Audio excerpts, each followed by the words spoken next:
Hello everyone, स्वागत है आप सभी का सृजन क्लासेस के ऑनलाइन प्लेटफॉर्म पर। मेरा नाम है डॉक्टर दिलीप सिंह शेखावत और आज के इस वीडियो में डिस्कस करने वाले हैं बैक्टीरिया के बारे में और वायरसेस के बारे में। एग्जैक्ट जो है डिजीज़ का पार्ट एक बार हम अलग रख दें तो हम सबसे पहले हमें पता तो होना चाहिए ना यार, वायरस क्या होता है, बैक्टीरिया क्या होता है। मेनली कभी कभार आपके सिलेबस में देखो डायरेक्ट ऐसा नहीं लिखा हुआ कि वायरस या बैक्टीरिया के बारे में बताइए। जब आपसे पूछ लिया गया है कि ह्यूमन डिजीज़, तो ह्यूमन डिजीज़ के अंदर आप ये मान लीजिए कि जितने भी जो पैथोजेंस हो सकते हैं उन सब पैथोजेंस के बारे में आपको पता होना चाहिए। ठीक है, तो बैक्टीरिया की एक बार आपसे सवाल पूछ लिया गया था कि बैक्टीरिया की सेल वॉल, कोशिका भित्ति के बारे में बताइए ऐसा। तो बैक्टीरिया जो है वो किस तरीके से आपको इन्फेक्ट करता है, किस तरीके से उसकी साइज शेप होती है, किस उसकी स्ट्रक्चर क्या है, ये सारी चीज़, वायरस की स्ट्रक्चर क्या है, वायरस के अंदर क्या क्या सारी चीज़ें आपको देखने को मिलेंगी। ये एक ऊपर से सुपरफिशली जो है ऐसा बहुत ज़्यादा डेप्थ में हम पूरी बायोलॉजी में आपको एमबीबीएस नहीं कराऊंगा, लेकिन बस बात यह है कि आपको ये पता होना चाहिए कि यार बैक्टीरिया आखिर होता कैसा है। अगर मैं आपसे कहूँ डिप्लोकोकस तो आपको थोड़ा समझ में आना चाहिए, हाँ सर सुना सुना सा लग रहा है।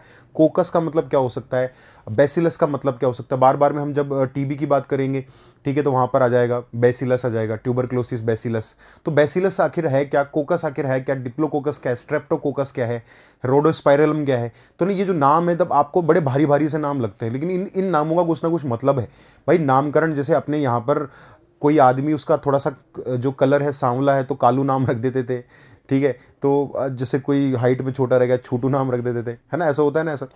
तो कोई क्यूट सा है गोलू मोलू तो गोलू नाम रख देते थे, ऐसा मोटू नाम रख देते थे। तो कोई ना कोई नाम का कोई मतलब तो होता है ना, सेंस तो होता है ना कि बचपन में निकनेम रखा है तो क्यों रखा है। क्लियर है। ऐसे ही जब बैक्टीरियाज के जो नाम है तो इनका जो नाम है उसका कोई ना कोई सेंस है, कोई ना कोई मतलब है, ठीक है। तो वायरस के स्ट्रक्चर और बैक्टीरिया के स्ट्रक्चर, आखिर बैक्टीरिया कहाँ कहाँ और काम आ सकते हैं, अच्छे bacteria, good bacteria and bad bacteria, ये ऑल दीज थिंग्स जो है वो सारी की सारी जो चीज़ें हैं हम डिस्कस करने वाले हैं। चलो स्टार्ट करते हैं। तो हम यहाँ पर बैक्टीरिया, आपको दिख रहा होगा स्लाइड के ऊपर बैक्टीरिया। सबसे पहली चीज़ जो बैक्टीरिया जो है इसकी स्ट्रक्चर कैसी होती है, ठीक है। जो स्ट्रक्चर है बैक्टीरिया बाहर से कैसा दिखता है, किस तरीके से, डायग्राम से भी मैं बताऊंगा आपको। सबसे पहली चीज, बैक्टीरिया के ऊपर एक आवरण होगा। जाहिर सी बात है, जैसे हमारे ऊपर भाई साहब भगवान ने चमड़ा दिया है ना, चमड़ा मतलब स्किन, मतलब चमड़ी, क्लियर है, स्किन दी है। तो इसी तरीके से आप कहेंगे सर बैक्टीरिया के ऊपर बाहर की तरफ जो है एक, सबसे पहले बैक्टीरिया कहाँ से बिलोंग करता है, ठीक है, बिलोंग कहाँ से करता है। तो मैं सबसे पहली चीज वैसे आपको बता देता हूँ कि ये बिलोंग किस जगह से करते हैं। और हाँ, तो जो बैक्टीरिया है पूरे दुनिया में जितने भी ऑर्गेनिज्म है ना बेटा, सभी ऑर्गेनिज्म को हमने क्लासिफाई किया। और क्लासिफाई मतलब अलग अलग क्लास हमने बना दी। जैसे ह्यूमंस को अलग मैमल्स में रख दिया ऐसा, ठीक है, एनिमेलिया में रख दिया, प्लांट्स को अलग रख दिया, फंजाई कवक फफूंदी को अलग रख दिया, वायरस को अलग रख दिया, ठीक है, ऐसे सबको अलग अलग क्लास। तो सर बैक्टीरिया की भी एक अलग से क्लास रखी गई कि उसके अंदर सारे के सारे जो जीवाणु या बैक्टीरिया, जो बोले तुम इधर ही रहोगे भैया, तुम्हारी अलग से क्लास बना दी गई है, तुम्हारा पूरा फैमिली हमने बना दिया, इधर ही रहोगे तुम। क्लियर है बेटा। ये सारे के सारे एनिमल्स की फैमिली है, ये एनिमल के किंगडम है, इधर सारे एनिमल्स आएंगे, इधर सारे प्लांट्स आएंगे, इधर सारी फफूंदी आएगी, सारी फफूंद लोग इधर आके बैठ जाओ, और सारे के सारे बैक्टीरिया जीवाणु लोग उधर आके बैठ जाओ। क्लियर है। तो सबके अलग अलग क्लास बना दिया अपन ने, ठीक है। बोलते हैं ना जैसे क्लास में सारी लड़कियां इधर बैठ जाओ, सारे लड़के इधर बैठ जाओ, लड़कियों की अलग लड़कों की अलग, है ना। इसी तरीके से जो है आपके जो बैक्टीरियाज हैं, बैक्टीरियाज को अपन ने क्या किया, क्लासीफाई कर दिया, और उस क्लास को या उस किंगडम को आपने नाम क्या दे दिया बेटा, उसको नाम दे दिया आपने मोनेरा। क्या नाम दे दिया, मोनेरा। ये जो पूरी दुनिया है ना बेटा, पूरी दुनिया 5 किंगडम के अंदर बटी हुई है। वो 5 किंगडम कौन कौन से होते हैं एक बार थोड़ा सा रफली मैं आपको बता देता हूं कि पूरे जितने भी लिविंग ऑर्गेनिज्म है, लिविंग ऑर्गेनिज्म, इसको 5 क्लास के अंदर अपन ने, मतलब 5 क्लास नहीं कह सकते लेकिन 5 किंगडम कह सकते हैं, 5 किंगडम, ठीक है। सबसे पहला जो है बेटा वो होता है मोनेरा। क्या होता है, मोनेरा। दूसरा होता है प्रोटिस्टा, फिर होता है फंजाई, फिर होता है प्लांटी, एंड देन लास्ट में होता है एनिमेलिया। क्या होता है बेटा, एनिमेलिया। जो मोनेरा है ना बेटा, मोनेरा में दुनिया जहान के सारे बैक्टीरिया आपको देखने को मिलेंगे। क्या मिलेंगे, सारे के सारे बैक्टीरिया। तो जो जीवाणु है, जीवाणुओं का जो पूरा वर्ग, पूरी क्लास या फैमिली जो ग्रुप है वो अपना, वो क्या कहलाता है बेटा, मोनेरा कहलाता है। ये चीज याद रखोगे बेटा। तो अभी जो बैक्टीरिया हम पढ़ रहे हैं वो बैक्टीरिया के चक्कर में मैंने आपको बताई है, लेकिन थोड़ा सा नॉलेज और ले लीजिए। प्रोटिस्टा, इसमें यूनिसेलुलर ऑर्गेनिज्म, एक कोशिकाओं से बने हुए सारे के सारे प्रोटिस्टा। फंजाई आप सभी समझते हैं, कवक या फफूंदी। इससे रिलेटेड बीमारियां भी मैंने आपको अभी तक तो नहीं कराई हैं, लेकिन आने वाले टाइम पर मैं करा दूंगा। फफूंद से होने वाली बीमारियां, जो कवक जनित रोग जो हैं, फंगल डिजीज जो हैं, दाद, खुजली, खाज, खुजली, गंजापन और ये सारी सारी चीज़ें जो मैं आगे बताऊंगा आपको, ठीक है, ये कवक से होने वाली, तो ये फफूंद इसके अंदर आ जाएंगी। और वो जो लड़कियां बड़ी तरह के खाती हैं ना, पिज़्ज़ा के अंदर डालकर टॉपिंग के अंदर आपने देखा मशरूम, वो मशरूम क्या होती है, फफूंद ही होती है बेटा, ठीक है, ये वही वाली कवक है, फफूंद है। क्लियर है। दूसरा प्लांटी, प्लांटी के अंदर जितने भी प्लांट्स हैं ना बेटा, सारे के सारे प्लांट्स, दुनिया जहान के प्लांट्स इसी में आ जाएंगे। और बच्चा पूरी दुनिया में जितने भी एनिमल्स हैं ना, सारे सारे जो एनिमल्स हैं वो सारे एनिमल्स किस में आएंगे बेटा, एनिमल, एनिमेलिया के अंदर। इसको आप कह देते हो जंतु जगत। इसको क्या कह देते हो बेटा, जंतु जगत कह देते हो। इसको कह देते हैं पादप जगत, प्लांटी। तो हमारे काम का क्या है बेटा, हमारे काम का है मोनेरा। तो सबसे पहली चीज तो पता चल गई भाई कि जितने भी बैक्टीरिया हैं वो सब कहां से बिलोंग करते हैं, मोनेरा से बिलोंग करते हैं, ठीक है। सबसे पहली बात, इसका जो एनवलप है, जिसको आप कोशिका आवरण नहीं है बेटा, ये कोशिका आवरण है। यहां पर ये क्या है बेटा, कोशिका आवरण, यहां पर आपको लिखना होगा, ये कोशिका आवरण है, ये सेल एनवलप कह देते हैं बेटा। तो इसका जो बाहर का, मान लीजिए कोई भी बैक्टीरिया है, ये बैक्टीरिया इस तरीके से मैंने मान लिया, इस बैक्टीरिया का जो ऊपर का जो ये रेड कलर का जो मैंने कवर कहा है, दैट इज सेल एनवलप। ये क्या है, सेल एनवलप, सेल एनवलप है, कोशिका आवरण इसको आप हिंदी में कह देते हैं। It consist of outer most glycocalyx, middle cell wall and inner most cell membrane. यहां पर आपको तीन तरीके के सेल मेम्ब्रेन आपको देखने को मिलती हैं, तीन तरीके की झिल्लियां इसके ऊपर आपको देखने को मिलती हैं। कौन कौन सी मिलती हैं बेटा, एक जैसे मैं अलग अलग कलर से मैं बताता हूं, सबसे ऊपर वाला एक ये मैंने बना दिया, और एक तीसरा मैंने ये बना दिया, ठीक है बेटा। यहां पर तीन टाइप की जो ऊपर की जो परत हैं, जो लेयर्स हैं आपको देखने को मिलती हैं, जिसमें सबसे आउटर मोस्ट जो है ना, उसको ग्लाइकोकैलिक्स कहा जाता है। क्या कहते हैं, G4 ग्लाइकोकैलिक्स। यहां पर ये मैंने कह दिया ग्लाइकोकैलिक्स, ठीक है बेटा, ये बैक्टीरिया में। दूसरी जो मिडिल वाली है, इसको कहते हैं सेल वॉल। जो रेड वाली जो है ना बेटा, रेड वाली, जिसको मैंने CW या सेल वॉल या कोशिका भित्ति मैंने कह दी है। और सबसे अंदर की तरफ जो ग्रीन वाली जो मैंने बताई है, इसको inner cell membrane, cell CM, cell membrane या कोशिका झिल्ली हम इसको कह देते हैं। तो सबसे बाहर वाली ग्लाइकोकैलिक्स होती है, बीच के अंदर जो सेल वॉल होती है, और सबसे अंदर की तरफ आप कैसे उसको सेल मेम्ब्रेन कह देते हो। जैसे प्लांट्स के अंदर होता है ना बेटा, सबसे बाहर की तरफ क्या होती है, सेल वॉल, कोशिका भित्ति होती है, और अंदर की तरफ सेल मेम्ब्रेन होती है। क्लियर है बेटा, वहां दो होती है, यहां पर क्या है, तीन है। क्लियर है बेटा, यहां पर तीन है। अपनी प्रोटेक्शन के लिए तीन तीन एनवलप इसने जो है वो घेर रखे हैं चारों तरफ से, ठीक है। तो यहां पर ये चीज आपको पता होनी चाहिए। सबसे पहली बात, अगर मैं ग्लाइकोकैलिक्स की जो येलो वाली जो लेयर मैं आपको बता रहा हूं, यहां पे दिस इज ग्लाइकोकैलिक्स, ठीक है। तो ये जो ग्लाइकोकैलिक्स है वो जो इसका काम क्या है और किससे मिलकर बनी है, तो आप कह सकते हैं सर, ये जो ग्लाइकोकैलिक्स है, ये जो ग्लाइकोकैलिक्स है, it protect cell and also help in adhesion, ठीक है बेटा। ये ग्लाइकोकैलिक्स का खास काम क्या है, देखो बैक्टीरिया का काम क्या है यार, बैक्टीरिया एक तरीके से एक पैरासाइट की तरह है, या हम कह सकते हैं कि सर एक किसी भी हेटेरोट्रॉफ की तरह जीता है। हेटेरोट्रॉफ का मतलब क्या होता है बेटा, दो टाइप का ऑर्गेनिज्म होते हैं, एक तो ऑटोट्रॉफ और एक हेटेरोट्रॉफ।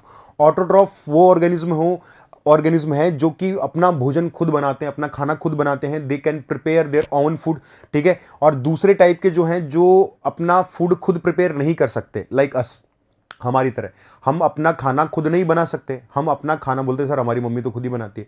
बेटा आपकी जो मम्मी है वो खाना पकाती है, बनाती नहीं है। बनाते कौन है, प्लांट्स बनाते हैं। क्लियर है बेटा। तो फूड प्रिपेयर करने का काम किसका है, फूड प्रिपेयर करने का काम प्लांट्स का है। वो क्या है, ऑटोट्रॉप्स हैं। और जो किसी और के ऊपर डिपेंडेंट होते हैं, जैसे बैक्टीरिया हो गए, हम हो गए और बाकी सब जानवर हो गए, ये सब भोजन या खाने के लिए, फूड के लिए किसके ऊपर डिपेंडेंट है, प्लांट्स के ऊपर है। जब मैं इकोलॉजी में पढ़ाऊंगा आपको, क्लियर है बेटा। वो प्रोड्यूसर होते हैं, हम कंज्यूमर होते हैं, क्लियर है। तो हम उनके ऊपर डिपेंडेंट। अब तो यार ये बैक्टीरिया भी किसी और के ऊपर फूड के लिए, किसी चीज के लिए डिपेंडेंट होगा, तो ये किसी जब अपनी होस्ट बॉडी पे जाएगा, जैसे मेरे अंदर कभी कोई बैक्टीरिया आएगा, तो उसको चिपकने के लिए एक चिपचिपा सा आवरण या चिपचिपा सा कुछ स्लाइमी जेली लाइक मेरे को कोई कंटेंट चाहिए जिससे मैं जाकर चिपक जाऊं, ऐसा समझ पा रहे हो मेरी बात। तो इसका जो सबसे ऊपर वाला जो ग्लाइकोकैलिक्स होता है, ग्लाइकोकैलिक्स यही काम आता है, जाकर एडहेशन के लिए, आसंजन के लिए, चिपकने के लिए काम आता है। क्लियर है बेटा। और ये सेल को प्रोटेक्ट भी करता है। ये जो बैक्टीरियल सेल होती है, इसको बाहर से प्रोटेक्ट करने का काम भी यही करता है। तो आपने कहा it protect cell and also help in adhesion, आपका आसंजन में भी मदद करता है और सुरक्षा भी देता है, ठीक है।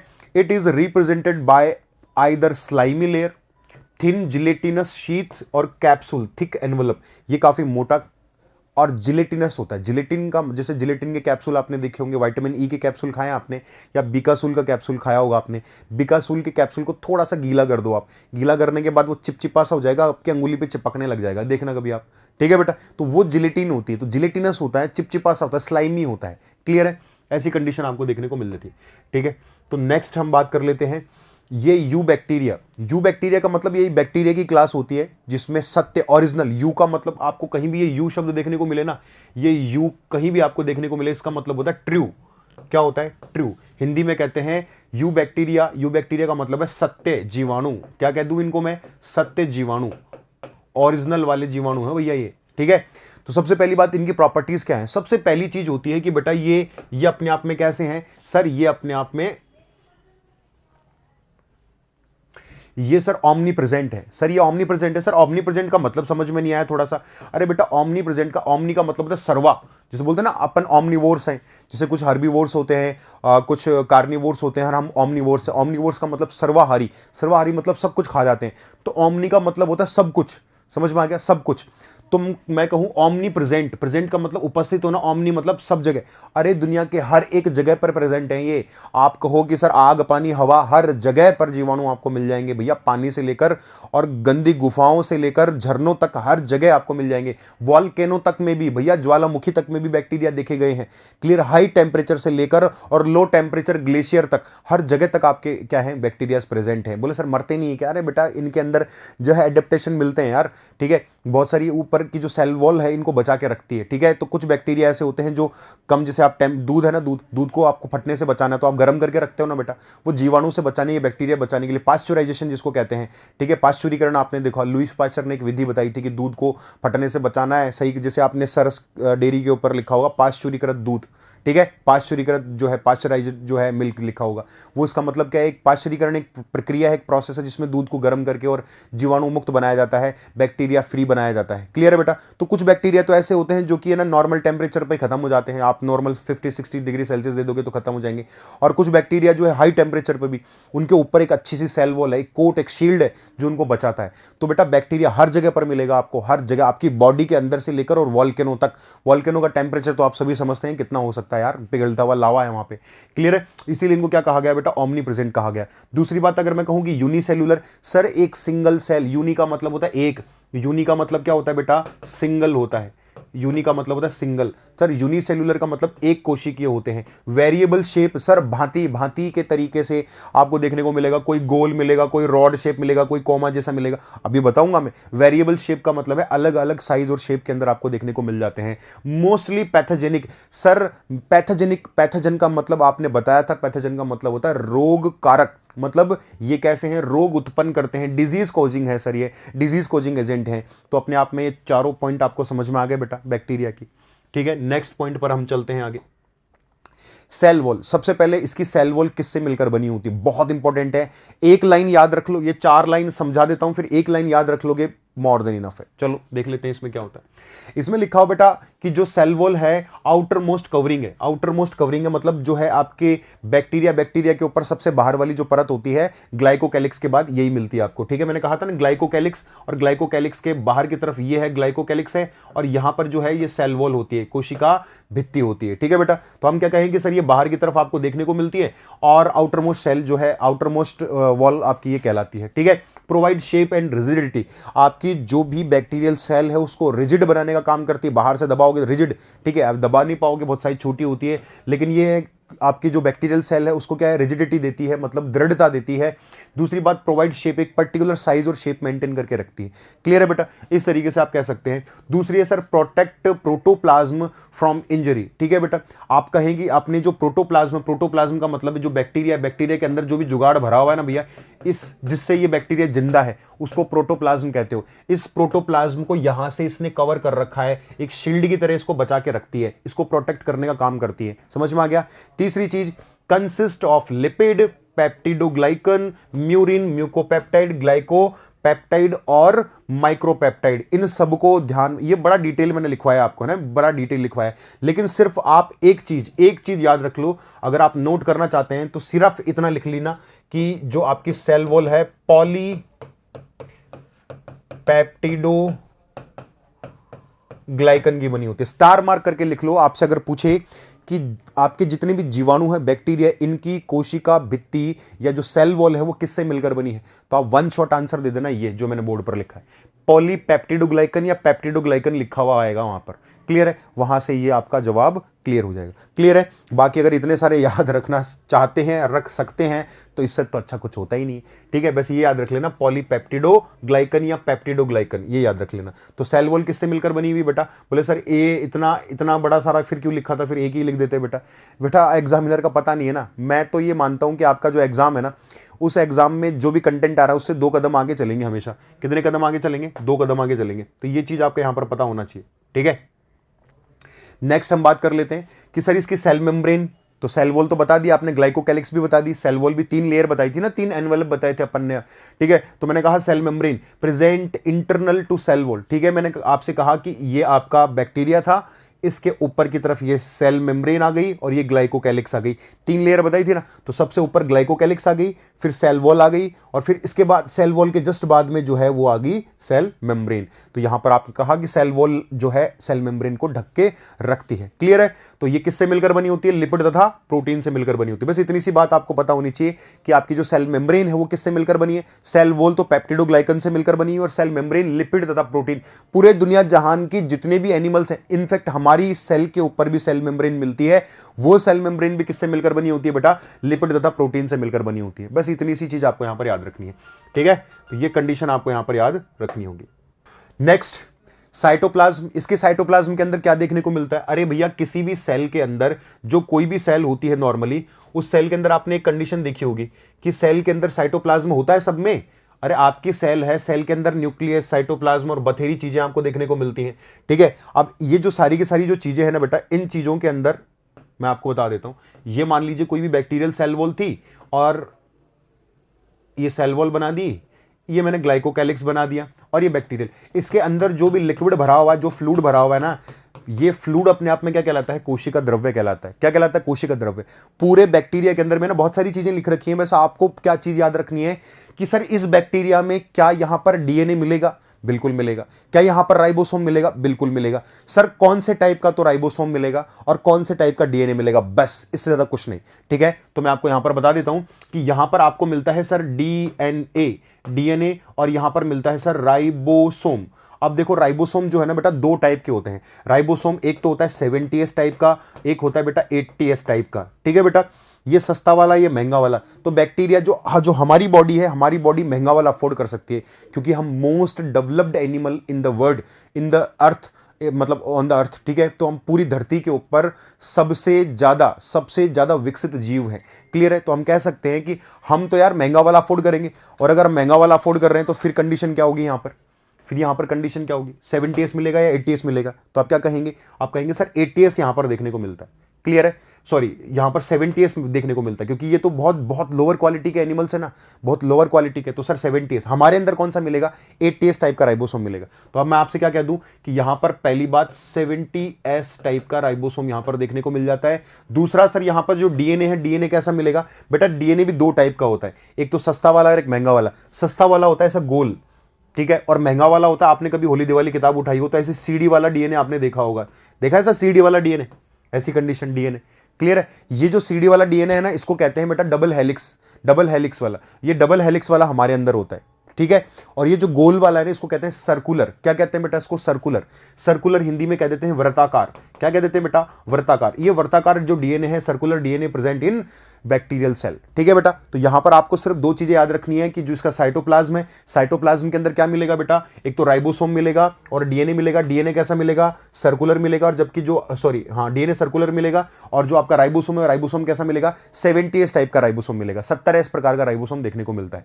ठीक है, दूसरी बात, क्या इसके कुछ औजार पाती है क्या सर इसके पास? जैसे हमारे पास हाथ पैर है, चलने के लिए, फिरने के लिए, पकड़ने के लिए, होल्ड करने के लिए है, अपनी वाली का हाथ पकड़ के चलते रहते हो आप, है ना, हाथ पकड़ने के लिए हाथ है ना। हाँ बस, तो फिर ऐसी बैक्टीरिया के अंदर भी कुछ जुगाड़ पाती है भैया, हाथ पकड़ने के लिए, किसी से चिपकने के लिए, अपनी वाली का हाथ पकड़ के भी चलता है, तो उसके पास भी ऐसे पकड़ने के लिए कुछ जुगाड़। ठीक है, तो अपन ने क्या कहा, क्या क्या है इसके पास? इसको अपेंडिसेस कहा जाता है या उपांग कहा जाता है, उप प्लस अंग। ठीक है, इसके पास भी कुछ ऐसे ऑर्गन्स होते हैं ऐसा मान लीजिए, और वो ऑर्गन्स है कौन से, वो चीज आपको यहां पर पता होनी चाहिए। तो आपने कहा कि सर इसके पास दो टाइप के अपेंडिसेस होते हैं, जैसे मान लीजिए बैक्टीरियल सेल वॉल है, ये सॉरी बैक्टीरियल सेल है, ठीक है, ये सेल वॉल मैंने ऊपर से बना रखी है और ये सेल मेम्ब्रेन अंदर से मैंने बना दी है सर, ठीक है, ऊपर ब्लैक कलर की सेल वॉल आपको दिखा रखी। इसमें दो चीज होंगी, ये बैक्टीरिया जो चलेगा, अब जैसे अपने अपने पास टांगे है ना, इसके पास में क्या होती है, इसके पास में होती है फिम्बरी, इसके पास क्या होती है बेटा, फिम्बरी, या आप कह सकते हैं इसको फ्लैजिला। फ्लैजिला इसके पास दो बड़े वैसे धागे जैसी स्ट्रक्चर होती है, ठीक है, इनके पास ऐसी धागे जैसी स्ट्रक्चर होती है, ठीक है। ये जो धागे जैसे स्ट्रक्चर इनको मूवमेंट करने में सहायता करती है, मूवमेंट मतलब इसका जो भी बॉडी का मूवमेंट है मोटाइल बनाने के लिए जो है हेल्प करती है, इनको कहा जाता है बेटा फ्लैजिला। क्लियर है, ये हो गया फ्लैजिला। और दूसरी बात, तो कुछ हेयर लाइक स्ट्रक्चर्स होती है, हेयर लाइक स्ट्रक्चर्स ऐसी ऐसी हेयर लाइक स्ट्रक्चर्स होती है इनके ऊपर, जिनको कहा जाता है बेटा फिम्बरी। क्लियर है, या इनको कहा जाता है सेक्स पिली। तो ये ऐसा मान लीजिए कि दूसरी अपनी वाली जो है ना, उससे चिपकने के लिए जो है, इनसे चिपकने के लिए, भाई चिपकने के लिए आप तो अपना हाथ पकड़ लेते हैं ना अपने वाली का, ये कैसे पकड़ेगा, तो उस पर भी फिम्बरी है और दूसरे वाले बैक्टीरिया पे भी फिम्बरी है, तो ये फिम्बरी अटैच हो जाते हैं, फिम्बरी अटैच होंगे एंड देन फिर बच्चे पैदा कर लेंगे। समझ में आया? तो मैंने क्या कहा, यहां पर पहला क्या हो गया बेटा, फ्लैजिला हो गया, दूसरा क्या हो गया, फिम्बरी हो गया, या सेक्स पिली कहते हैं इसे। क्या कहते हैं, सेक्स पिली। तो helps in formation of formation of bridge during conjugation. इनको क्या कहा जाता है, कॉन्जुगेशन। जब ये बच्चे पैदा करेंगे उस प्रोसेस को कहते हैं संयुग्मन या कॉन्जुगेशन कहते हैं। तो एक बैक्टीरिया दूसरा बैक्टीरिया जुड़ जाएंगे आपस में, जुड़ने की इस कंडीशन को कहते हैं कॉन्जुगेशन। मतलब समझ में आया, इनके इंटरकोर्स को आप कह सकते हैं कॉन्जुगेशन। ऐसा मान लीजिए जब ये रिप्रोडक्शन करते हैं उस दौरान आप क्या कह सकते हैं, ये कंडीशन आपको देखने को मिल जाती है। ठीक है, तो मैंने कहा कितने टाइप के अपेंडिसेस हो गए इनके पास में, पहला हो गया फ्लैजिला और दूसरा हो गया फिम्बरी या सेक्स पिली। तो फ्लैजिला जो है, फ्लैजिला चलने या मोटाइल, इनको मोबाइल बनाता है, इनको गतिशील बनाता है, और दूसरा जो सेक्स पिली है, जो फिम्बरी है, वो अटैच करेगा एक बैक्टीरिया को दूसरे बैक्टीरिया से, ताकि कॉन्जुगेशन कर सके। ठीक है, ताकि जैसे एक तरीके से रिप्रोडक्शन कर सके। ठीक है, नेक्स्ट, अब ये डायग्राम मैंने आपको दिखा दिया यहां पे। क्या आपको ये पूरा ब्लू कलर का अंदर का जुगाड़ दिख रहा है क्या बेटा? ये साइटोप्लाज्म के अंदर ये होता है इसका डीएनए। ये क्या होता है बेटा? इसका डीएनए होता है। ठीक है, ये इसका डीएनए है। और बाहर की तरफ अगर मैं यहां पर आपको दिखाऊं,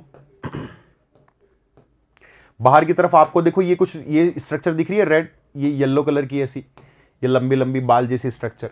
ठीक है बेटा, ये जो स्ट्रक्चर है, इस स्ट्रक्चर को आप क्या कह सकते हो, ये स्ट्रक्चर जो है वो अपनी, ये स्ट्रक्चर जो है वो कहलाती है फ्लैजिला, जिसके कारण ये चल पाता है। अभी कहा था ना मैंने। दूसरी स्ट्रक्चर जो है ये पिली, जो मैंने बताई, देखो यहां पर पिली जो है, देखो ये रहा डीएनए, आप आराम से देख सकते हैं। ठीक है, ये छोटी छोटी से स्ट्रक्चर है जो हेयर लाइक स्ट्रक्चर है। अपन ने तो क्या बहुत जूम करके दिखाया आपको, और जूम करके दिखाया, इतना बड़ा डीएनए दिख रहा है, वरना वैसे अगर आप देखेंगे इलेक्ट्रॉन माइक्रोस्कोप के अंदर तो ये हेयर लाइक स्ट्रक्चर ही आपको नजर आती है। तो this hair like structure is known as pili, या फिर अभी हमने कहा था इसको फिम्बरी। क्या कहा था हमने? इसको फिम्बरी कहा था। तो फिम्बरी कहा जाता है ताकि ये कॉन्जुगेट कर पाए किसी अदर बैक्टीरिया से। क्लियर है बेटा? ये कुछ ऐसी इसकी स्ट्रक्चर हो गई। आगे बढ़ते हैं।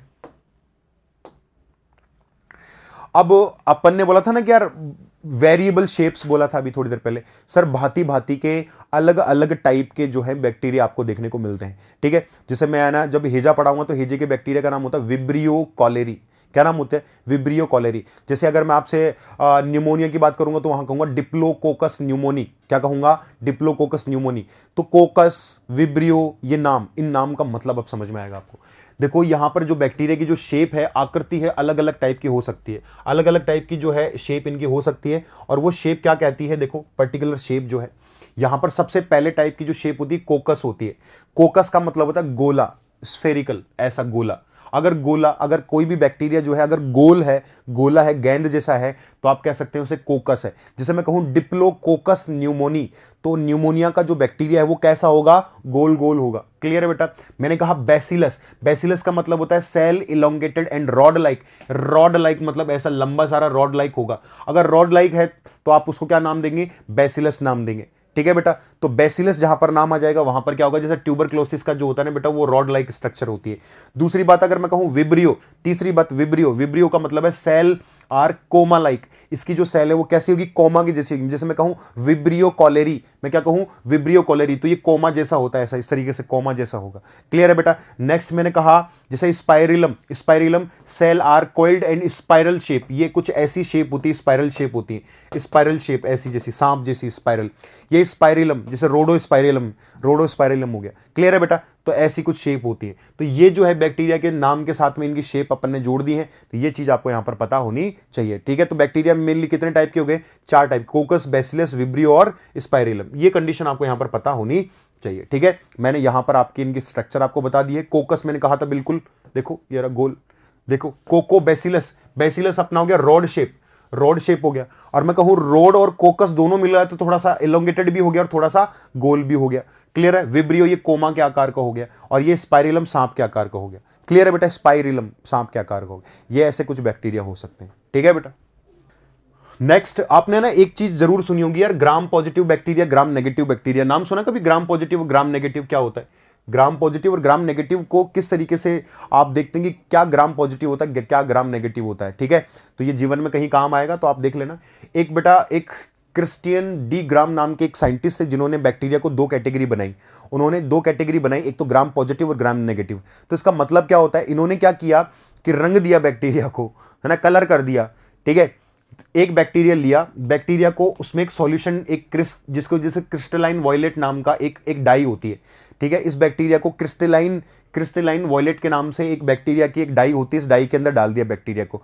और यहां पर हमने क्या देखा कि जो बैक्टीरिया है ब्लू कलर का हो गया। अगर वो ब्लू कलर का हो गया तो ये कंडीशन अपने आप क्या कह सकते हैं? ठीक है, blue bacteria plus iodine 0.5% solution. मैंने कहा बैक्टीरिया लिया, बैक्टीरिया को एक डाई थी जिसका नाम था solution of crystalline violet, crystalline violet colour के एक डाई थी, इसके अंदर डाल दिया। अब जो बैक्टीरिया लिया, अब ये स्टेन्ड बैक्टीरिया है। अब इस बैक्टीरिया के अंदर अगर मैं आपसे कहूं कि एक आयोडीन का सॉल्यूशन 0.5% मैंने आयोडीन ले ली, और इसी के साथ अगर अल्कोहल के साथ मैंने इसको ट्रीट कर दिया, तो यहां पर ग्राम पॉजिटिव और ग्राम नेगेटिव बैक्टीरिया आ जाते हैं। जो कलर देगा वो ग्राम पॉजिटिव, जो नहीं देगा वो ग्राम नेगेटिव है। क्लियर है? इतना ज्यादा कुछ ज्यादा सेंस नहीं है इस बात का, लेकिन ग्राम पॉजिटिव ग्राम नेगेटिव कभी आपके सामने कभी आए तो आपको समझ में आ जाएगा ग्राम पॉजिटिव क्या होता है, ग्राम नेगेटिव। जो फिर रंग दे रहा है वो ग्राम पॉजिटिव, जो रंग नहीं देगा वो क्या है, ग्राम नेगेटिव है। क्लियर है? ये कंडीशन आपको पता होनी चाहिए। नॉर्मल सी बात है यार, कोई ज्यादा कोई लोड नहीं है। आप नहीं भी पढ़ेंगे तो मेरा तो काम क्या है, थोड़ा सा 1-2 चीजें एक्स्ट्रा बताना आपको। ठीक है, अब यहां पर ग्राम पॉजिटिव ग्राम नेगेटिव इतना ज्यादा आपको यहां पर देखने को, मतलब इसकी स्पेसिफिक जो है नॉलेज होने की कोई ज्यादा रिक्वायरमेंट है नहीं। तो यहां पर मैंने कहा था ग्राम पॉजिटिव है अगर स्टेनिंग हो पा रही है। ठीक है, यहां पर ये स्टेनिंग नहीं हो पा रही है। ठीक है, आगे कुछ मैंने सेल वॉल के बारे में बताया कि ग्राम पॉजिटिव में जो सेल वॉल जो है स्मूथ है, इसमें 20 to 80 mm थिक होता है, इसमें लगभग है 8 to 12 जो है सेंटीमीटर थिक होता है। इसमें म्यूरिन जो है लगभग 70 to 80% मिलेगा और फैट कम मिलेगा, जबकि इसमें म्यूरिन जो है वो कम मिलता है और फैट थोड़ा सा, लिपिड थोड़ा सा ज्यादा मिलता है। ये मोस्टली नॉन पैथोजेनिक होती है, मतलब ये बीमारी नहीं पैदा करते हैं जो ग्राम पॉजिटिव है, और ग्राम नेगेटिव थोड़े से पैथोजेनिक होते हैं। तो इसका कोई ज्यादा सेंस नहीं है और इतना ज्यादा लोड आपको लेना नहीं है। ये मैंने थोड़ी सी सेल वॉल आपको दिखाई है ग्राम पॉजिटिव ग्राम नेगेटिव की। जहां जहां जो चीज इंपॉर्टेंट है मैं स्टार मार्क करवा दूंगा। जैसे मैंने सेल वॉल बताया था आपको कि सेल वॉल किससे मिलकर बनी थी, वो पेप्टिडोग्लाइकन से मिलकर बनी थी। ठीक है, फिम्बरी होते हैं, फिम्बरी क्या काम करते हैं बेटा, अटैच होने के काम आते हैं। ठीक है, मैंने फ्लैजिला जो है वो चलने के काम आते हैं। ऐसी कुछ चीजें हैं जो आपको थोड़ी थोड़ी सी पता होनी चाहिए। ये मैंने 2 सेल वॉल आपको दिखाई है, किसकी, ये सेल वॉल है आपके नॉर्मल सी, किसकी, ग्राम पॉजिटिव की, और ये है ग्राम नेगेटिव की। ऐसा बैक्टीरिया होता है ग्राम नेगेटिव और ऐसा होता है ग्राम पॉजिटिव। तो ज्यादा लोड नहीं लेनी है इसमें भी, जहां लोड लेने की बात होगी मैं अपने आप ही बोल दूंगा। ठीक है, कि ये चीज आपको, अब यहां से जो चीजें आ रही है ना बेटा वो थोड़ी सी इंपॉर्टेंट हो जाती है, ये थोड़ी सी इंपॉर्टेंट हो जाएंगी। तो ग्राम पॉजिटिव ग्राम नेगेटिव को छोड़ते हुए हम आगे चलते हैं। हम सबसे पहली बात यहां पर हम लिख रहे हैं कि इकोनॉमिक इंपॉर्टेंस ऑफ बैक्टीरिया। क्या बैक्टीरिया हमारे लिए इंपॉर्टेंट हैं? तो आप कहेंगे सर कुछ बैक्टीरिया तो हमारे अंदर बीमारी करते हैं, बैड बैक्टीरिया, और कुछ बैक्टीरिया जो हमारे जीवन में बहुत ही अच्छा इंपॉर्टेंट रोल प्ले करते हैं, लाइक लैक्टोबैसिलस आपने नाम सुना होगा, ई कोलाई नाम सुना होगा, और भी बहुत सारे बैक्टीरिया जो हमारे जीवन में मतलब एक अहम हिस्सा है हमारे जीवन का। ठीक है, तो आप कहेंगे सर ऐसे कौन कौन से बैक्टीरिया हैं जो अच्छे और बुरे हैं? बुरे वाले तो देखो बैक्टीरियल डिजीज के अंदर मैं पढ़ाऊंगा ही आपको कि बैड बैक्टीरिया जो है, जो पैथोजेनिक बैक्टीरिया होते हैं, जो ग्राम नेगेटिव बैक्टीरिया मैंने अभी कहा था। ठीक है, लेकिन ग्राम पॉजिटिव जो है नॉन पैथोजेनिक होते हैं, जो हमारे जीवन में वैसे काम आ रहे हैं, कुछ इकोनॉमिक इंपॉर्टेंस उनकी है, कुछ आर्थिक महत्व उनके हैं, वो किस तरीके से हमारे काम आ रहे हैं तो वो मैं आपको बता देता हूं। बहुत इंपॉर्टेंट है, एक एक पॉइंट आपको याद रखना है। बायोटेक का पार्ट अपने आप में ही, ठीक है, बायोटेक जो है उसका थोड़ा सा पार्ट, थोड़ा इन्वॉल्वमेंट यहां पर आपको देखने को मिलेगा। ठीक है, सबसे पहले मैंने कहा कि economic importance of bacteria, economic importance of bacteria में यहां पर सबसे पहली चीज आती है कि bacteria are microorganism and they are useful to us. ठीक है, बहुत ही छोटे, माइक्रो का मतलब होता है लगभग, माइक्रो का मतलब कितना होता है 10⁻⁻⁶। ठीक है, तो माइक्रो का मतलब है कि बहुत ही छोटे, मतलब 10⁻⁻⁶ nm के आसपास जो है ये बैक्टीरिया होते हैं। इनकी साइज काफी छोटी होती है, हमारे लिए यूजफुल होते हैं। Bacteria are economically important as they micro sorry these microorganism are used by humans for many purposes. ठीक है, कि बहुत सारे उद्देश्य हैं यार हमारे, अलग अलग टाइप से अपन ने, देखो इंसान ने हर एक चीज को यूज करना सीख लिया है। टोटल जितनी भी चीजें हैं ना, सबको यूज करना हमने सीख लिया है। अब किस तरीके से यूज करना, कि देखो बैक्टीरिया हमारे अंदर डिजीज करते हैं, मतलब वायरसेस जो है हमारे अंदर डिजीज करते हैं। हमने सोचो वायरस से भी फायदा निकालना सोच लिया, यार वायरस तो दुश्मन है हमारा, उससे भी हमने फायदे निकाल लिए। इतना मीन टाइप आदमी है, ठीक है, ये जो मनुष्य जो ह्यूमन है इतना इतना हरामी किस्म का है। तो हम कहेंगे सर बैक्टीरिया से भी अपन ने जो है काफी सारे फायदे निकाल लिए। वो फायदे होते कौन से, क्या इकोनॉमिक इंपॉर्टेंस इनकी होती है, चलो लेट्स सी। नेक्स्ट हम बात करते हैं, सबसे पहली चीज है फूड प्रोसेसिंग। यार ऐसे कुछ बैक्टीरियाज हैं जो फूड प्रोसेसिंग में काम आते हैं। ठीक है, सोचो एक बार कि कौन कौन से ऐसे बैक्टीरिया हो सकते हैं जो फूड प्रोसेसिंग। बेटा रोज शाम को जैसे कभी सैटरडे नाइट जब पार्टी वार्टी जाते हैं तो पार्टी का जो सबसे अहम हिस्सा है आपका सोमरस का जो पान आप करते हैं, ऐसा मान लीजिए कि अगर बैक्टीरिया ना होते तो वो सोमरस आपको मिलता ही नहीं। ठीक है, जीवन का एक अहम हिस्सा आपका जो है वो गायब हो जाता अगर बैक्टीरिया नहीं होता तो। क्लियर है, तो सबसे पहली चीज जैसा फूड प्रोसेसिंग के अंदर आप देखें, the milk souring bacteria genus lactobacillus is used, lactobacillus is used to make yogurt and चीज।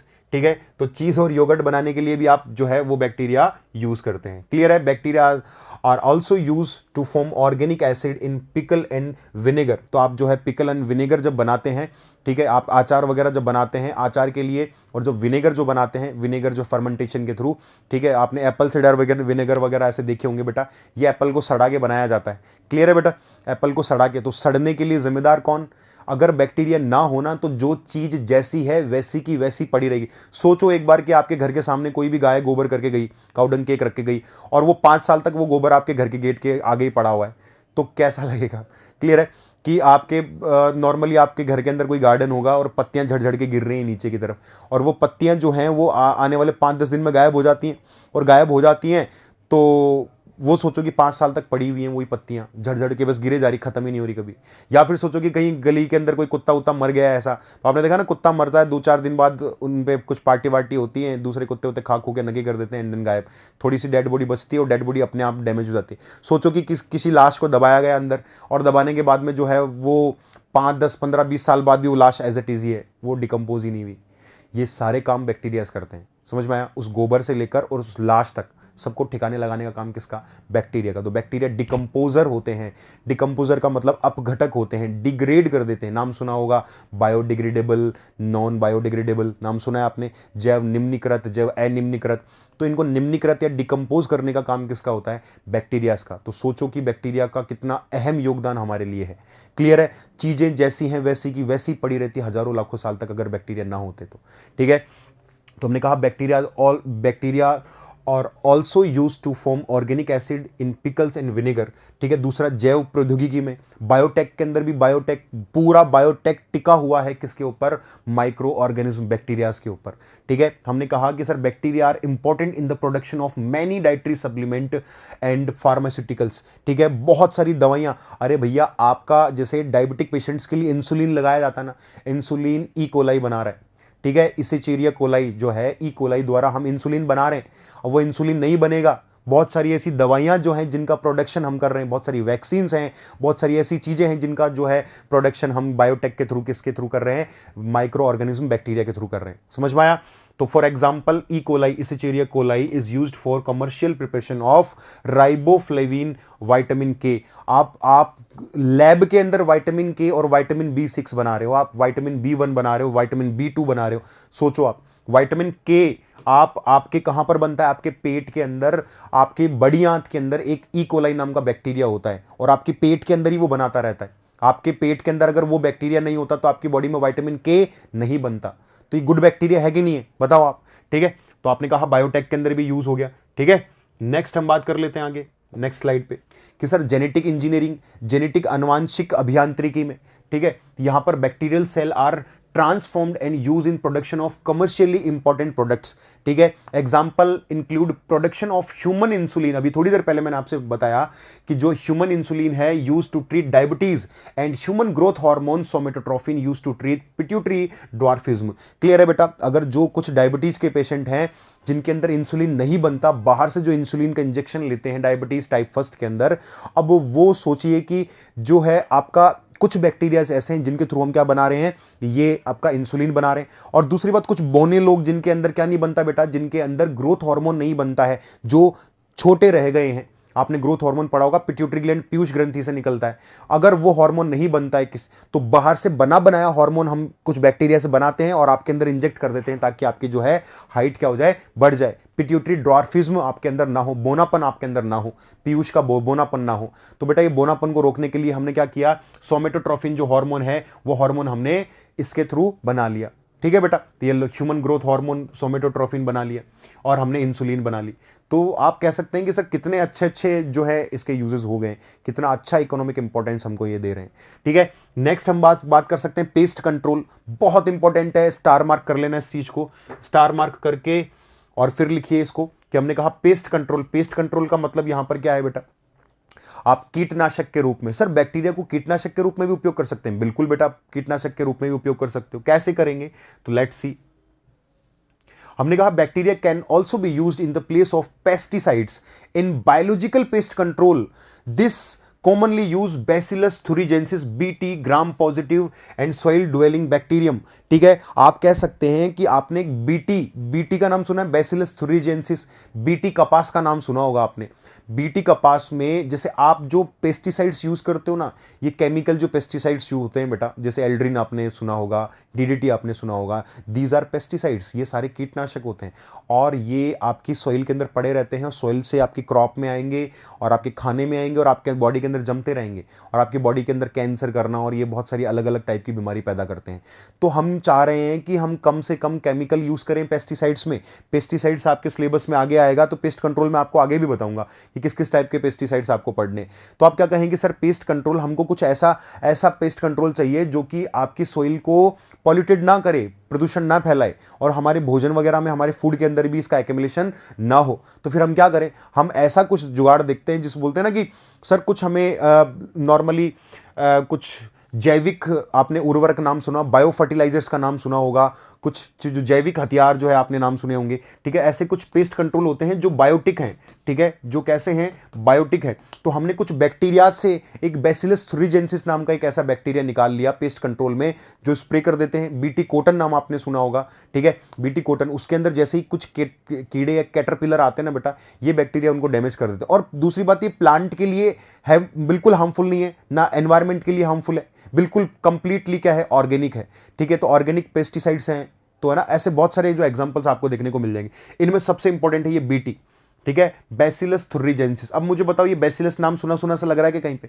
अभी मैंने कहा था ना, बैसिलस मतलब होता है रॉड शेप बैक्टीरिया। तो ये इसकी जो शेप है वो कैसी होगी बेटा, रॉड जैसी होगी। समझ में आ गया? तो ठीक है, ये समझ। तो gram positive soil dwelling bacterium भी जो इसका अपने आप में एक एग्जाम्पल हो सकता है। ठीक है, नेक्स्ट मेडिसिन। तो बैक्टीरिया से कुछ मेडिसिन भी बन सकती है। सर कौन कौन सी मेडिसिन बनती है, तो देख लीजिए एक बार। तो हमने कहा कि सर मेडिसिन के लिए हम यहां पर यूज कर सकते हैं,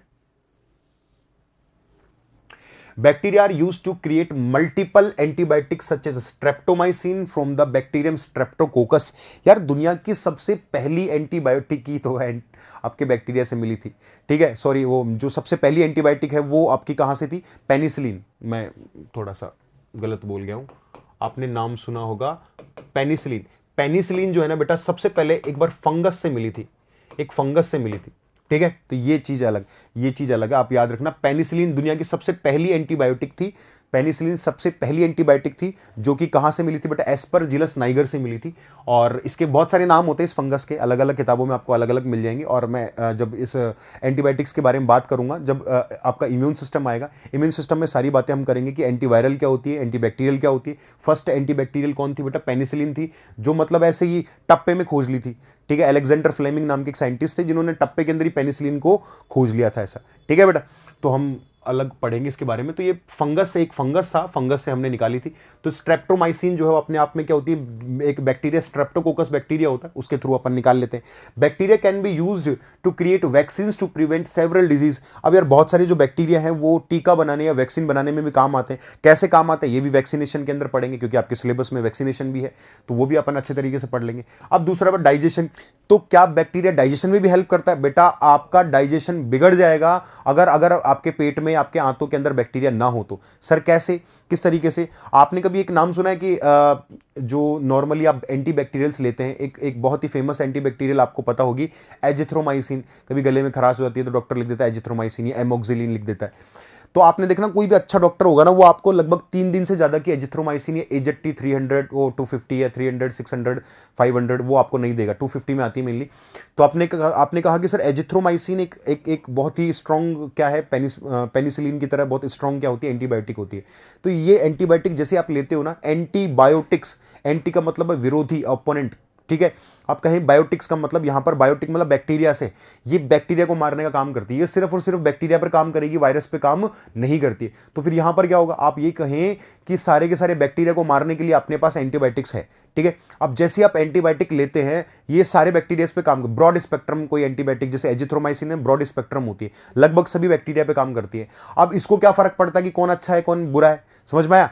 जब बैक्टीरिया को मारेगी तो सारे बैक्टीरिया को मारेगी, और सारे बैक्टीरिया को मार रही है तो आप ये मानिए कि आपकी बॉडी के अंदर कुछ गुड बैक्टीरिया होते हैं, अच्छे बैक्टीरिया होते हैं, वो भी इस बैक्टीरिया, इस एंटीबायोटिक के कारण मर जाते हैं। और जैसे मरेंगे ना बेटा, और वो जो एंटीबायोटिक आपके बैक्टीरिया को मार रही है, वो जो मरे बैक्टीरिया हैं, वो बैक्टीरिया आपके डाइजेशन में हेल्प करते थे, और उसी वजह से आपका पेट खराब होने लगता है, गैस बनने लगती है, या फिर दस्त हो जाते हैं, लूज मोशन हो जाते हैं, वोमिटिंग होती है, ऐसी कंडीशन होने लगती है। इसीलिए ज्यादा एंटीबायोटिक्स नहीं लेनी चाहिए, ठीक है। ज्यादा एंटीबायोटिक्स लोगे तो अंदर का जो फ्लोरा है वो डैमेज हो जाता है। अंदर का फ्लोरा का मतलब एनिमल्स, हमारे अंदर कुछ एनिमल्स हैं, एनिमल्स के रूप में कौन रह रहा है? बैक्टीरिया रह रहा है। तो हमारे आंतों के अंदर भी बैक्टीरिया जिसका नाम है ई कोलाई, वो काई में विटामिन के फॉर्मेशन कर रहा है, हमारे डाइजेशन में हेल्प कर रहा है, ठीक है। उसके कारण उल्टी दस्त नहीं हो रही, प्रॉपर डाइजेशन प्रॉपर हो पा रहा है, ठीक है।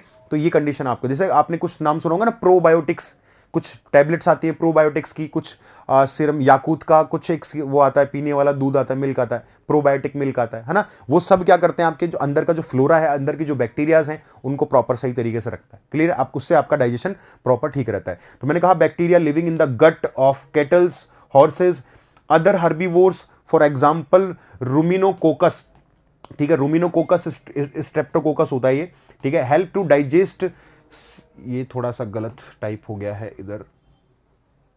इधर आएगा सेल्यूलोज। क्या आएगा बेटा? Cellulose. Help to digest cellulose secreting the enzyme cellulase. तो मैं आपसे कहूं कि ये मान लीजिए कि जितने भी रूमिनेंट होते हैं, रूमिनेंट का मतलब है जुगाली करने वाले जानवर जो हैं, घोड़ा, बकरी, गाय, ऊंट वगैरह सब, इनके गट के अंदर एक बैक्टीरिया पाया जाता है। वो बैक्टीरिया अपने आप में जब ये घास फूस चरते हैं, इनसे इनको मिलता है सेल्यूलोज, और सेल्यूलोज का डाइजेशन करने के लिए एक एंजाइम जिसका नाम होता है सेल्यूलेज, वो एंजाइम बनाता है। और ये जो एंजाइम बनाने वाला जो ये बैक्टीरिया, जिसका हमने अपनी कहा रूमिनोकोकस, अगर ये रूमिनोकोकस मर गया, अगर नहीं है गट में, तो इससे एंजाइम नहीं बनेगा। कौन सा एंजाइम नहीं बनेगा बेटा? सेल्यूलेज एंजाइम नहीं बनेगा। और सेल्यूलेज एंजाइम नहीं बना तो सेल्यूलोज क्या होगा बेटा? डाइजेस्ट नहीं होगा। और ये मान लीजिए डाइजेस्ट नहीं होगा तो वो सीधा निकल जाएगा, मतलब फिर न्यूट्रिशन कैसे लेंगे? हमारे अंदर ये बैक्टीरिया नहीं मिलता, और हमारे अंदर अगर ये बैक्टीरिया नहीं मिलता तो हमारे अंदर क्या होगा बेटा? सेल्यूलोज का डाइजेशन नहीं होगा। और सेल्यूलोज का डाइजेशन नहीं होगा तो सोचो कि अगर हम घास फूस खाते हैं तो वो आप पचा पाते हो क्या? नहीं पचा पाते। सोचो अगर ये बैक्टीरिया हमारे अंदर मिलता तो हम भी क्या करने लगते? घास फूस खा सकते थे, घास फूस पचा सकते थे, जुगाली कर सकते थे। लेकिन ये जानवर कर सकते हैं, सिर्फ हम नहीं कर सकते, क्योंकि हम रूमिनेंट नहीं है। क्लियर है बेटा? तो ये समझ में आ गया बेटा? इसकी जगह आप ये लिख लीजिए, ये सेल्यूलोज है, ये है ना, ऊपर की तरफ मैंने लिख दिया सेल्यूलोज, ठीक है। अब इसेचेरिया कोलाई, जैसे मैंने कहा ई कोलाई जो है, E coli part of the intestine of, तो हमने कहा ऑल्सो इसेचेरिया कोलाई, मतलब जो ई कोलाई, इसका शॉर्ट फॉर्म क्या होता है बेटा? ई कोलाई होता है। ई कोलाई अपन ने लिख दिया। E coli part of intestine, देखो माइक्रोबायोटा, तो ये मैंने कहा माइक्रोबायोटा, ठीक है। ये अपने इंटेस्टाइन, अपनी जो छोटी बड़ी आंत है ना, वहां पर आपको ये देखने को मिलता है। तो वहां पर ये क्या काम करेगा? विटामिन के का फॉर्मेशन करेगा और अपने प्रॉपर डाइजेशन को प्रॉपर रखता है। क्लियर है बेटा? तो humans and other herbivores animal consumed food and into vitamin के। आप कह सकते हैं विटामिन K2 या K1, ऐसा कुछ भी लिख दीजिए आप, कोई भी फर्क नहीं पड़ता, पूरी के की सीरीज जो है यही बनाएगा। क्लियर है? तो हमने क्या कहा, आपकी बॉडी के अंदर, गट के अंदर रहेगा, आपके आंतों के अंदर रहेगा ई कोलाई। याद रखिए, ई कोलाई अपने आप में एक सिम्बायोटिक बैक्टीरिया होता है। सिम्बायोटिक बैक्टीरिया मतलब सहजीवी जीवाणु होगा, और ये सहजीवी जीवाणु अपने आंतों में रहेगा, और अंदर आंतों में रह के क्या बनाएगा, विटामिन के। अभी थोड़ी देर पहले भी मैंने आपसे बताया था कि ई कोलाई अपनी आंतों में रहकर क्या बनाता है बेटा, विटामिन के का फॉर्मेशन करता है। ये चीज आप यहां पर आपको थोड़ी सी पता होनी चाहिए। चलो नेक्स्ट हम बात कर लेते हैं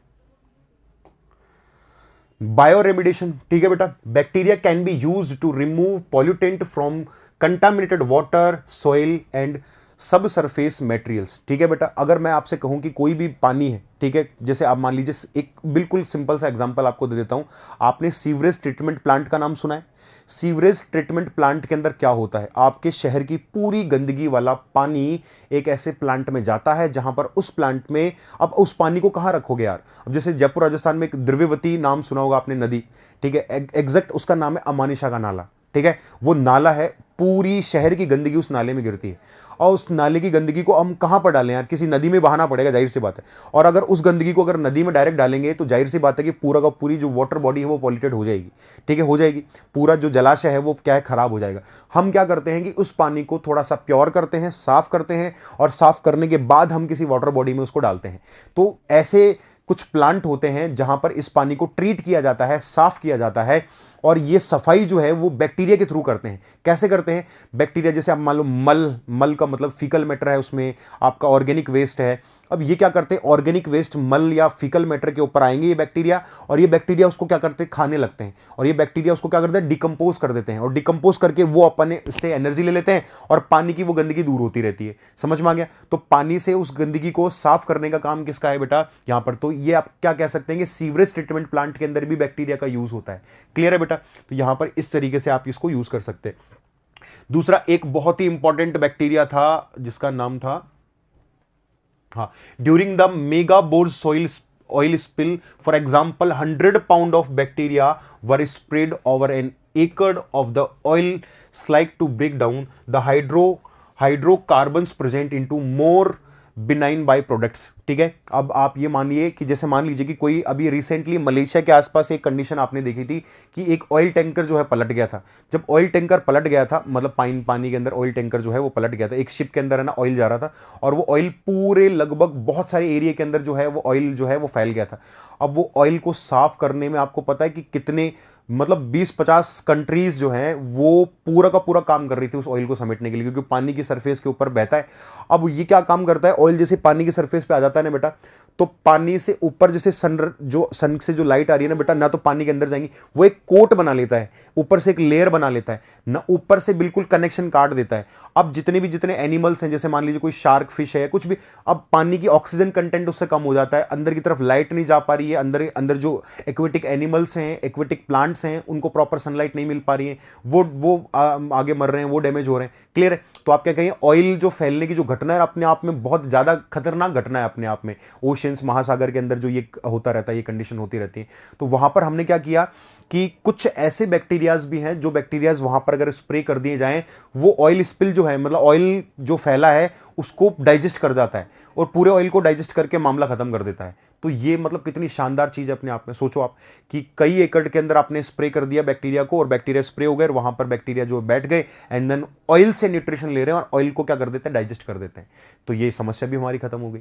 क्लियर है? तो ये कंडीशन आपको देखने को मिलती है। तो इसका एग्जाम्पल ऐसा कौन सा बैक्टीरिया है जो बेटा ऑयल जो स्पिल है उसको सही करने के काम आ रहा है, मतलब ऑयल जो फैल गया उसको डाइजेस्ट करने के काम आ रहा है। तो इसके सामने बहुत इंपॉर्टेंट स्टार मार्क कर लो बेटा, स्यूडोमोनास प्यूटिडा। एनसीईआरटी से उठाया मैंने ये, ठीक है बेटा, एनसीईआरटी से उठाया है, जिसका नाम है स्यूडोमोनास प्यूटिडा।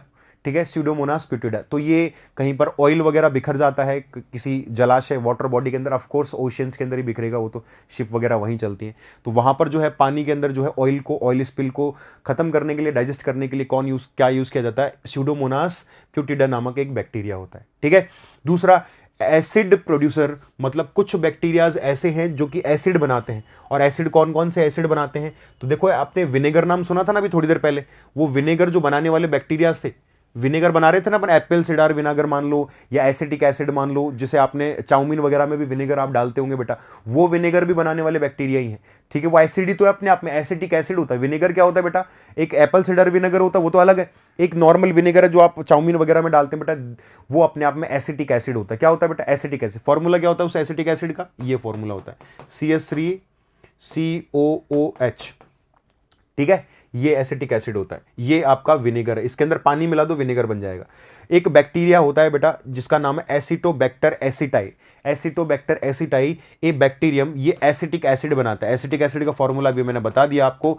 इसको बनाने का जो काम है ना बेटा, वो किसका होता है, इस बैक्टीरिया का होता है। दूसरा एक होता है क्लोस्ट्रीडियम ब्यूटिलिकम, ठीक है बेटा। ये बैक्टीरिया है जो ब्यूटायरिक एसिड बनाता है। ब्यूटायरिक एसिड का फॉर्मूला क्या होता है बेटा, जैसे एक कार्बन को आप क्या कहते हैं, मैथ कहते हैं। दो कार्बन को क्या कहते हैं, मैथ एथ, ये प्रॉप, ये CH बीच में 2 लगा दीजिए, 2CH2, तो मैथ एथ प्रॉप, और ये ब्यूट, ये ब्यूट। अब ब्यूट के अंदर आप यहां पर क्या करोगे, इस CH2 को यहां पर हटाकर यहां पर क्या जोड़ दोगे, COOH जोड़ दोगे। तो 1 2 3 और 4 4 कार्बन वाला एसिड है। तो इसको अगर मैं लिखना चाहूं यहां पर तो क्या लिख सकता हूं बेटा, CH3, यहां पर लिख दूं मैं CH2, यहां पर लिख दूं CH2, यहां पर COOH।